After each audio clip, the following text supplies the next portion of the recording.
तो नमस्कार दोस्तों, एक बार फिर से आपका स्वागत है हमारे यूट्यूब चैनल पर। आई होप आपका पेपर जो CUT का 2025 बहुत ही मस्त पेपर गया होगा।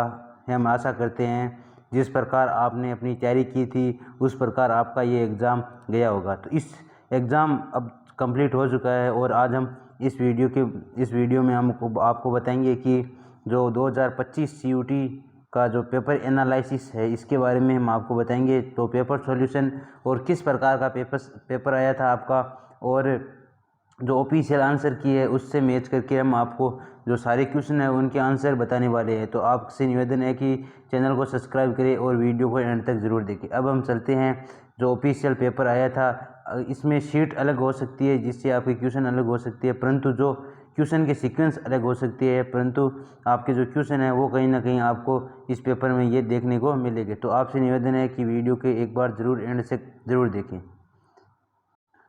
तो सबसे पहले हम करने वाले हैं फिजिक्स का पेपर का एनालिसिस, जिसमें आपके जो फिजिक्स के 33 क्वेश्चन थे उसके बारे में हम एनालिसिस करने वाले हैं। तो सबसे पहले पहला क्वेश्चन देखते हैं। ए प्रोटॉन एक अल्फा कण जिसने बी ब्रोगली तरंगदैर्ध्य के समान है, उनके वेगों का अनुपात क्या होगा? जिसमें आपका राइट आंसर है वो ऑप्शन सी, इसमें 1:2 होगा। इसके बाद अगला क्वेश्चन है। पी प्रकाश अर्धचालक में एक्सेप्टर स्तर वैलेंस बोर्ड से 57 MV ऊपर है, तो छिद्र जो उत्पन्न करने है तो अधिकतम तरंगदैर्ध्य होगी, तो जिसमें आपका राइट आंसर है वो है ऑप्शन ए।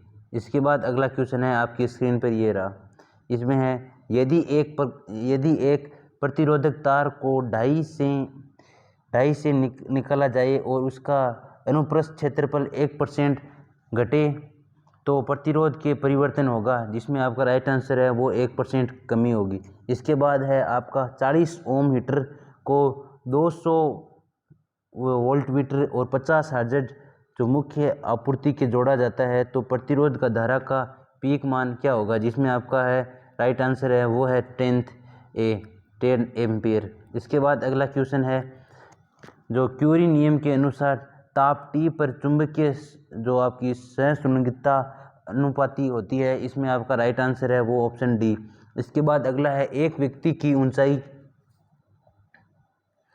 6 फीट है और उनकी पूर्ण छवि देखने के लिए न्यूनतम कितनी लंबाई का समतल दर्पण होना चाहिए? तो उसके जो लंबाई होती है उससे आधा उनका समतल दर्पण होना चाहिए आपके पास 3 मीटर। इसके बाद अगला क्वेश्चन है ध्रुवीकरण घटना निम्न में से कहाँ होती है? जो ये केवल अनुप्रस्थ तरंगों में ही ये सभी तरंगों में दिखाई देती है। इसके बाद अगला क्वेश्चन है आपका एक तार का प्रतिरोध 500 सेंटीग्रेड है और 5 ओम है, तो 100 सेंटीग्रेड पर 6 ओम है, तो 0 सेंटीग्रेड पर कितने होंगे? तो 0 सेंटीग्रेड पर आपका 4 ओम देखने को मिलेगा। इसके बाद आपका अगला क्वेश्चन है आपका 100 वोल्टमीटर AC शॉर्ट को L 0.8 H और C बराबर 5 म्यू एफ एंड R 10 ओम श्रेणी क्रम में जोड़ा जाए तो प्रतिरोध का विभव होगा। विभवांतर दिया गया है तो आपको विभव पूछा है, तो इसमें बताना है आपको।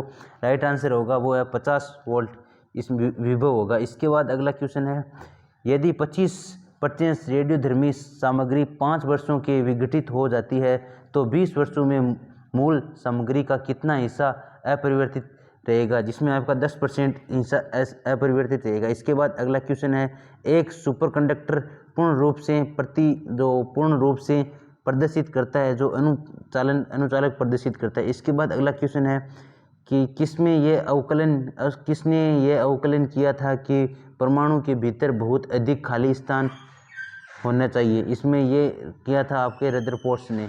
इसके बाद अगला क्वेश्चन है निम्न कुंडली में धारा 3A और 2A के एक एम्स में बदलती है और 5 वोल्ट 5वीं विभव वाहक बल उत्पन्न होती है, तो सब प्रेरण होगा, जिसमें आपका 5 है, जो ऑप्शन सी है वो यहाँ पर राइट होगा।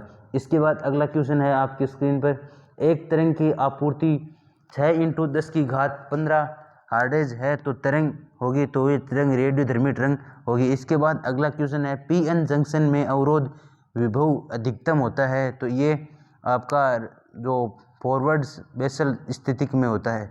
इसके बाद अगला क्वेश्चन है आपका 1 मीटर त्रिज्या वाले गोलाकार चालक की धारिता क्या होती है? तो धारिता होती है 1.2 × 10⁻10 F होती है। इसके बाद अगला क्वेश्चन है आपके सामने समान गति से आपके जो गति कर रहे विद्युत आवेश के उत्पन्न होते हैं। तो इसमें आपके विद्युत और चुंबकीय दोनों आवेश उत्पन्न होती है। इसके बाद अगला क्वेश्चन है एक थर्मोकपल दो धातुएं जो जिसमें एंटीमीन और विस्थम ने बनाया है, जिसमें यदि इस जोड़ने से एक संधि बिंदु को गर्म एवं दूसरे को ठंडा रखा जाए तो विद्युत धारा क्या कि प्रभावित होगी? तो विद्युत धारा वो जो होगी आपकी गर्म सिरे से लेकर जो SB एंड IB में होगी। इसके बाद आपका अगला क्वेश्चन है विद्युत द्विध्रुव आघूर्ण का इकाई है, जिसमें आपका न्यूटन इसका इकाई है। इसके बाद अगला क्वेश्चन है दो तरंगों की तीव्रता और अनुपात 16:9 एवं वे हस्तक्षेप उत्पन्न होते हैं, अधिकतम एवं न्यूनतम तीव्रता का अनुपात होगा, जिसमें आपका राइट आंसर है वो 4:3 होगा। इसके बाद जो ये क्वेश्चन है अगला, इसका राइट आंसर आपका ऑप्शन सी होगा। इसके बाद अगला क्वेश्चन है यदि ऐसी सर्किट में स्रोत विद्युत वाहक बल की आपूर्ति N है तो शक्ति की आपूर्ति का जो वर्तित है वो क्या होने वाला है? वो होने वाला है आपका 2N होने वाला है। इसके बाद अगला क्वेश्चन है आपका टेस्ला किसकी इकाई है? जो ये टेस्ला होती है ये आपकी इकाई होती है विद्युत फ्लक्स की। इसके बाद अगला क्वेश्चन है निम्न यदि चुंबकीय फ्लक्स 3T2 एंड 4T+9 हो तो T2 सेकंड में परिवर्तित NFM होगा। तो इसमें आपका राइट आंसर है वो होगा 16। इसके बाद अगला क्वेश्चन है यदि दो समांतर तारों में विपरीत दिशा के धारा प्रवाहित हो रही है तो इसके बीच बल होता है, तो इसमें जो शून्य बल होता है ये होता है। इसके बाद अगला क्वेश्चन है 1 मीटर आपकी जो है 1 मीटर एम्पियर तक बढ़ता है इनकी आकृति। तो आंतरिक प्रतिरोधक 0.81 ओम है, तो रेंज में 10 एम्पियर के बढ़ने पर आवश्यक संकट होगा, जिसमें आपका 0.09 ओम होगा। इसके बाद अगला क्वेश्चन है यदि कोई स्रोत 8.2 × 10⁶ हर्ट्ज आवृत्ति से विद्युत चुंबकीय तरंगें प्रसारित कर रहा है तो इनमें आपका जो तरंग दैर्ध्य होगा वो होगा 40.5 मीटर होगा। इसके बाद अगला क्वेश्चन है आपका एक चालक वर्ताकार लूप में धारा I प्रवाहित हो रही है और एक समान चुंबकीय क्षेत्र B में रखा गया है, तो इस प्रकार इसका तल B के लंबवत है, तो लूप पर चुंबकीय बल ज्ञात कीजिए। तो इसमें आपका लूप पर चुंबकीय बल होता है वो होता है IRB होता है। इसके बाद अगला क्वेश्चन है यदि अनुनाद आवृत्ति F और धारिता 4 गुना बढ़ाई जाए तो इन्हें अनुनाद आवृत्ति होगी, तो इसमें आपका 4F हो जाएगा। इसके बाद अगला क्वेश्चन है 30वां क्वेश्चन, यदि एक स्प्रिंग की दृष्टि धारा प्रभावित की जाए तो स्प्रिंग फैल जाएगा।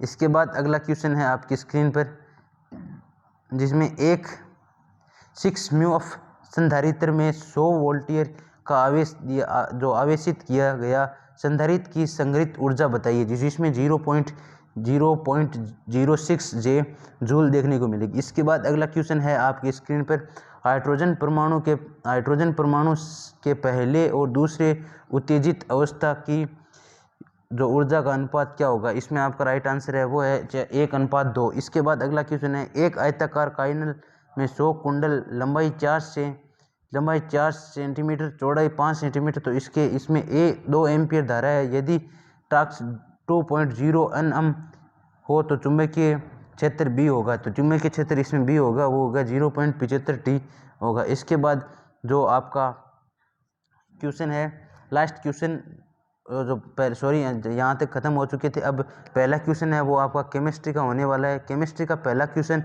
आपका होने वाला है, निम्न में से कौन आसानी से SN2 प्रतिक्रिया में नहीं गुजरता? तो इसमें एल्यूमिनियम ब्रोमाइड होता है वो आसानी से नहीं गुजरता। इसके बाद इंक तथा 1:1T के बीच ग्राफ का ढाल बनाए I, जिसमें आपका R होगा। इसके बाद आपका एक्सीटाइमाइड के नाइट्रोजन परमाणु है, तो इसमें आप असंक्रमित कर सकते हैं। इसके बाद अगला है निम्न में से कौन सा लिगेंड के रूप में कार्य नहीं करता? तो इसमें आपका जो CO2 होता है वो लिगेंड के रूप में कार्य नहीं करता। इसके बाद अगला क्वेश्चन है विल्सन संश्लेषण में एल्कोऑक्साइड के साथ अभिक्रिया करता है तो इसमें आपका एल्डिहाइड आता है, वो अभिक्रिया करता है। इसके बाद अगला क्वेश्चन है, जब फिनोल को जिंक डस्ट के साथ आवासित किया जाता है तो ये होता है, जिसमें आपको बेंजिक एसिड होता है, बेंजोइक एसिड होता है। इसके बाद अगला क्वेश्चन है, निम्न में से कौन सा संकुल त्रिमितीय समन्वयों को प्रदर्शित करता है और प्रकाशिक रूप से निष्क्रिय होता है, जिसमें आपका ऑप्शन सी है वो इसमें राइट होगा। इसके बाद अगला क्वेश्चन है, जो जलीय विलयन में निम्नलिखित में से कौन सा जो चारित्रीय क्रम सही है, तो इसमें आपका जो ऑप्शन नंबर 3 है वो आपका राइट आंसर होने वाला है। इसके बाद अगला क्वेश्चन है, एक विलयन जो सांद्रता के संपूर्ण सीमा पर राउल्ट के नियम के पालन करता है उसे कहते हैं, उसे हम किसे आदर्श विलयन कहते हैं। इसके बाद अगला क्वेश्चन है, चालकता के संबंध में निम्नलिखित में से कौन सा कथन सही है, तो इसमें जो आपका राइट आंसर होने वाला है वो ऑप्शन ए होने वाला है। इसके बाद अगला क्वेश्चन है आपका, एक प्रबल ऑक्सीकरण एजेंट ए तथा KCl के सांद्र H2SO4 के साथ गर्म करने पर लाल रंग की गैस B मिलती है, तो KOH के गुजरने पर पीले रंग का उत्पाद C होती है, तो ABC के पहचानिए। तो इसमें आपको क्रम वाइज बताना है, तो ये आपका ऑप्शन डी होता है, वो इसमें आपका राइट आंसर हो जाएगा। इसके बाद अगला है, निम्न में से कौन सा विटामिन जल में घुलनशील है? जल में घुलनशील विटामिन होता है वो है विटामिन डी। इसके बाद अगला BD जो आपका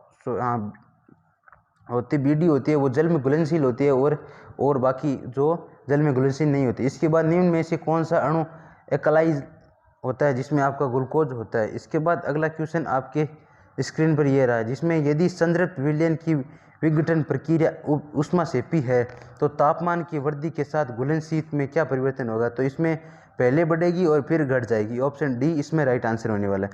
इसके बाद अगला क्वेश्चन है, निम्नलिखित विकल्प में से गलत कथन का जो पहचान करिए, जिसमें आपका जो ऑप्शन डी है इसमें राइट आंसर है। इसके बाद आपका अगला है, उत्प्रेरक के संदर्भ में निम्नलिखित में से कौन सा कथन सही नहीं है, जिसमें आपका ऑप्शन फर्स्ट है वो उत्प्रेरक ग्रिप्स ऊर्जा के परिवर्तन नहीं करता, ये आपका ऑप्शन राइट होने वाला है। इसके बाद जो 3 है वो आपके राइट होने वाले हैं।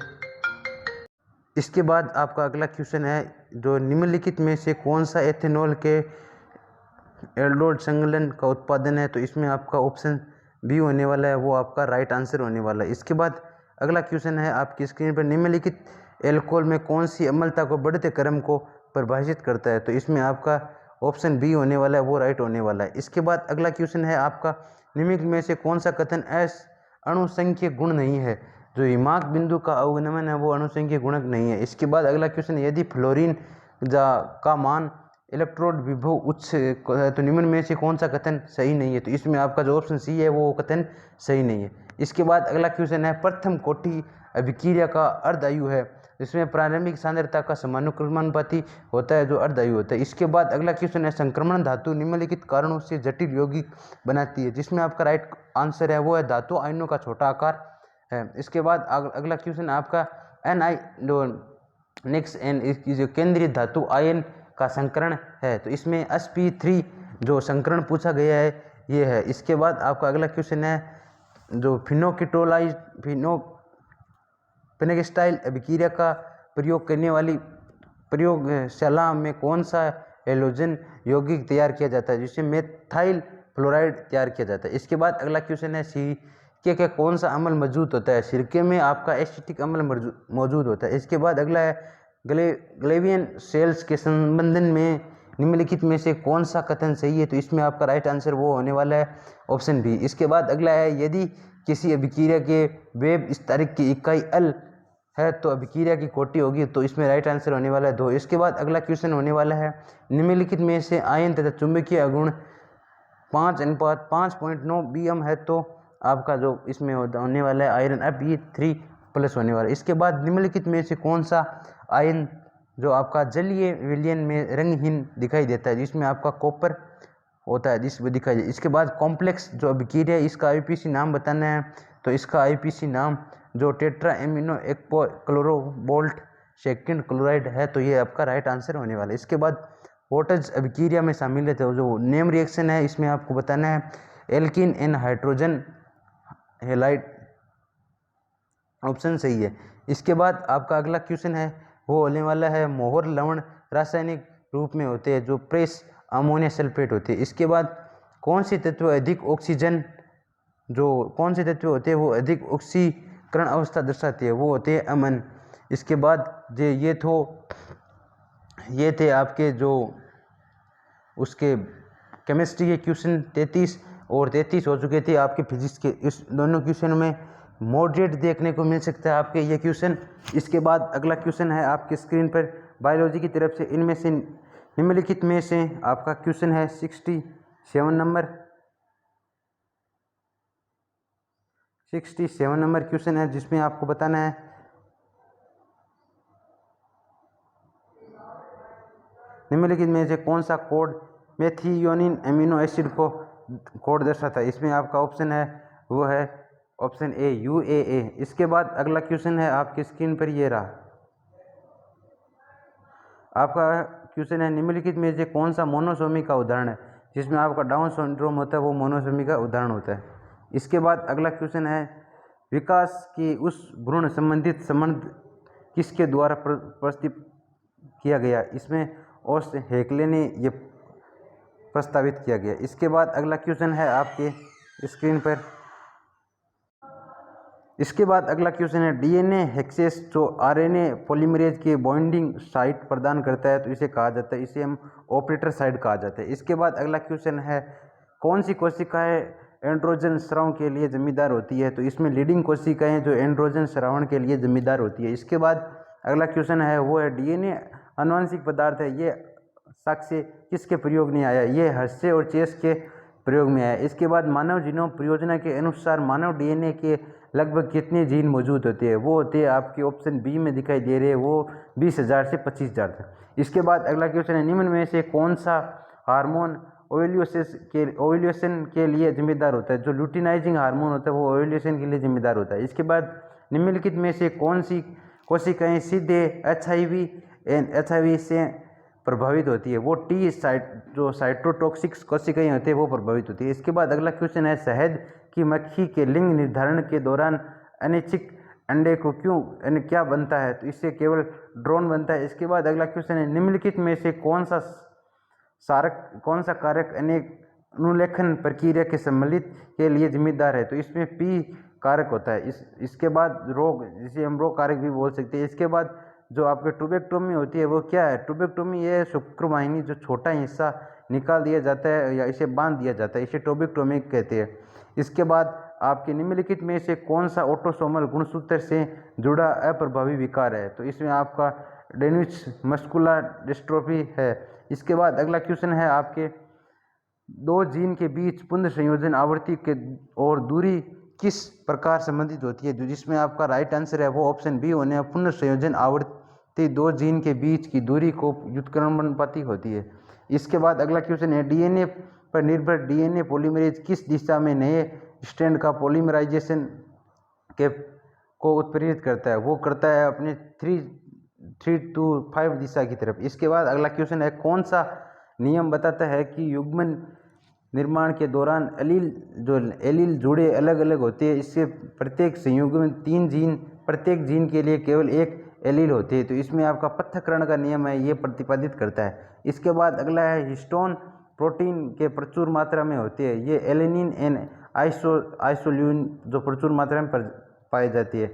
इसके बाद अगला क्वेश्चन है परिपक्वता का एक विशिष्ट एंजियोस्पर्म भ्रूण थैली होती है, जिसमें आपके 6 केंद्र युक्त होती है, 7 केंद्र वालियाँ होती है। इसके बाद अगला क्वेश्चन है केंचुआ किसका उदाहरण है, केंचुआ शाकाहारी का उदाहरण है। इसके बाद अगला क्वेश्चन है आपका वह अंतःक्रिया जिसमें एक प्रजाति के साथ एक प्रजाति लाभ होती है और दूसरी को न तो लाभ होता है और न ही हानि, वो केवल शिकारी होते हैं। जिस भी शिकारी को हानि कभी नहीं होती है उसको लाभ ही लाभ होता है। इसके बाद डोडा पक्षी है, ये विलुप्त प्रजाति है। इसके बाद आपका अगला क्वेश्चन है 88 नंबर, इसमें DNA की संख्या को बढ़ाने के लिए निम्न में से किस तकनीक का उपयोग किया जाता है, इसमें PCR की तकनीक है, इसका उपयोग किया जाता है। इसके बाद अगला क्वेश्चन है एक ही कार्य के लिए विकसित होने वाली विभिन्न संरचनाएं इस प्रकार विकास को क्या कहती है, इसे हम अभिसारी विकास कहा जाता है। इसके बाद अगला क्वेश्चन है आपकी स्क्रीन पर जो आपका साइक्लोस्पिरिन ए निम्न में से क्या करता है, ये इम्यूनो सेपरेटिव एजेंट होता है। इसके बाद अगला क्वेश्चन है निम्न में से कौन सी एक एक्ट सिटू संरक्षण विधि है जिसमें आपको बायोस्फीयर रिजर्व है, ये एक विधि है। इसके बाद 92 नंबर क्वेश्चन आपकी स्क्रीन पर, पहली ट्रांसजेनिक गाय रोजी कौन सा मानव प्रोटीन संदर्भ आपका दूध प्रतिपादित करते हैं, ये मानव इंसुलिन युक्त।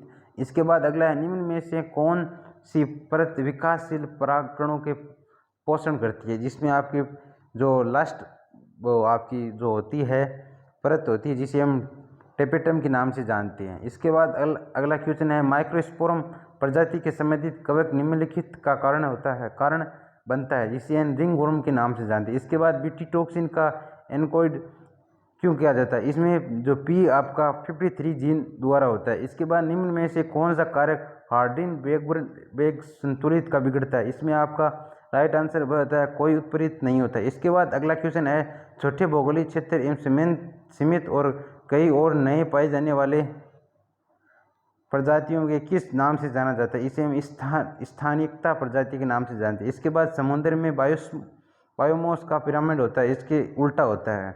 इसके बाद अगला क्वेश्चन है आपका, कोकेन निम्नलिखित में से किस न्यूरोट्रांसमीटर के साथ अक्षेप होता है, इसके बाद इसका राइट आंसर ऑप्शन ए एसिटोइनक्लोराइड के साथ है। इसके बाद अगला क्वेश्चन है आपका, रक्त का थक्का हटने के लिए इस्तेमाल किया जाता है, इसे हम स्ट्रेप्टोकाइनेज या यूरोकाइनेज ये रक्त का थक्का को हटाने के लिए हम यूज़ में लेते हैं। तो अगर आपको ये वीडियो अच्छा लगे तो चैनल को सब्सक्राइब करें, और आपको अगर मेरिट जाननी है, मेरिट 2025 CUT, तो अगले वीडियो का इंतज़ार करिए। अगले वीडियो में टॉप प्रकार की हम प्राइवेट और गवर्नमेंट कॉलेज के बारे में मेरिट के बारे में वीडियो बनाएंगे। और इसी के साथ हम आपसे विदा लेते हैं और जाते हैं, और आप हमारे चैनल को सब्सक्राइब करके चले जाना। जय हिंद, जय भारत।